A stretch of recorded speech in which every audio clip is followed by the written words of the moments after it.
নতুন করে মেয়ের খুনের তদন্ত চেয়ে হাইকোর্টে মামলা। আর.জি. কর কাণ্ডে নিহত চিকিৎসকের পরিবার আদালতের দ্বারস্থ ফের। বর্তমানে যে তদন্ত চলছে তাতে তাদের আস্থা নেই। তাদের দাবি দ্রুত এই তদন্ত নতুন করে শুরু করার নির্দেশ দিক আদালত।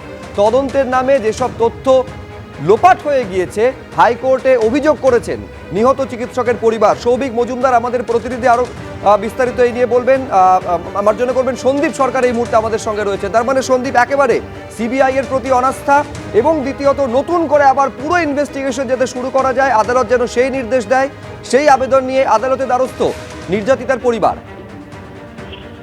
একেবারেই তাই, একেবারেই যে তদন্ত প্রক্রিয়া এগিয়েছে সেই তদন্ত প্রক্রিয়া সঠিক হয়নি বলেই কিন্তু মনে করছেন নির্যাতিতা নিহত তরুণী চিকিৎসকের পরিবার, এবং তারা মনে করছেন যে তদন্তে বহু ফাঁকফোকর থেকে গিয়েছে। এই ফাঁকফোকরগুলি নতুন করে তদন্ত হলে সেই বিষয়টি সামনে আসবে এবং নতুন তদন্ত প্রক্রিয়া শুরুর বিষয়ে আদালত হস্তক্ষেপ করুক, আদালত প্রয়োজনীয় নির্দেশ দিক অবিলম্বে।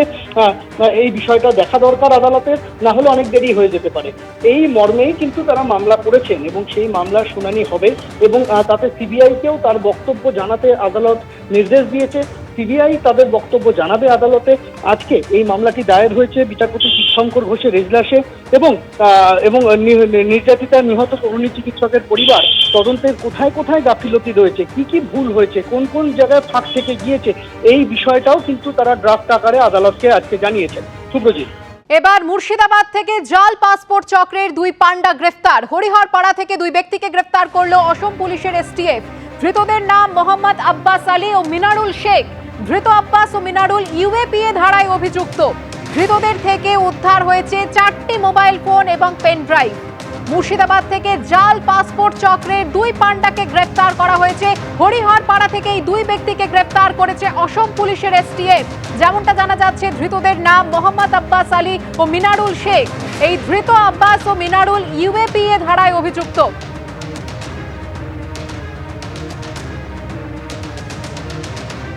সরাসরি চলে যাব আমাদের প্রতিনিধি আবির দত্তের কাছে। আবির, এই নিয়ে এই মামলায় 7 জনকে গ্রেফতার করা হলো।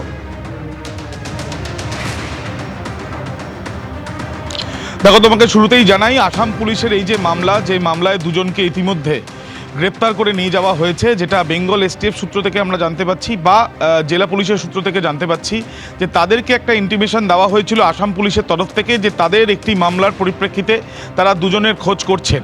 এরপর হরিহর থানার পুলিশকে সঙ্গে নিয়ে এবং বেঙ্গল এসটিএফও সহযোগিতা করে আসাম পুলিশকে, এবং হরিহর পাড়ার একটি জায়গা থেকে দুই ব্যক্তিকে তাদের বাড়ি থেকে প্রথমে পুলিশ ধরে। পরবর্তীকালে যেটা আসাম পুলিশ সূত্র থেকে আমরা জানতে পারছি, জামাতুল মুজাহিদিনের একটি লিঙ্ক থাকতে পারে তাদের যোগ, অর্থাৎ তারা জঙ্গির যোগ থাকতে পারে এই দুজনের। সেই দুজনকে ইতিমধ্যে কিন্তু গ্রেপ্তার করা হয়েছে অসম পুলিশের তরফ থেকে।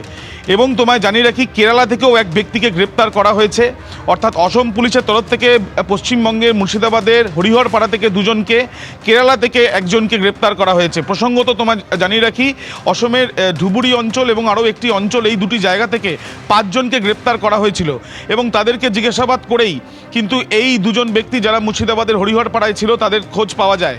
এবং তার সঙ্গে সঙ্গে যেটা জানা যাচ্ছে, কেরালা থেকেও এক ব্যক্তিকে ধরা হয়। এদের সঙ্গে জামাতুল মুজাহিদিন এবং আনসারুল্লাহ বাংলা অর্থাৎ এবিটি তাদের যোগ থাকতে পারে বলে সন্দেহ করা হচ্ছে এবং আসামের একটি নির্দিষ্ট কেসের পরিপ্রেক্ষিতে তাদেরকে ধরা হয়েছে এবং আজকেই তাদেরকে গুয়াহাটিতে আদালতে পেশ করার সম্ভাবনা রয়েছে, যেটা জানা যাচ্ছে। আর কিছুক্ষণ পরে এটাও সম্ভাবনা রয়েছে আসাম পুলিশের তরফ থেকে তারা সরকারিভাবে প্রেস বিজ্ঞপ্তি বা প্রেস কনফারেন্সের মাধ্যমেও তারা বিষয়টি জানাবেন।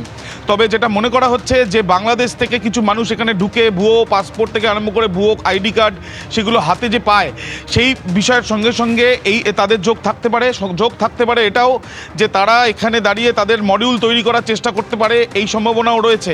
আসামে থেকে কোনো রকমে পালিয়ে তারা কি এখানে এসে লুকিয়েছিল নাকি অন্য কোনো বিষয় রয়েছে, সেগুলো খতিয়ে দেখা হচ্ছে বলে পুলিশ সূত্র থেকে জানা যাচ্ছে। ধন্যবাদ আবির।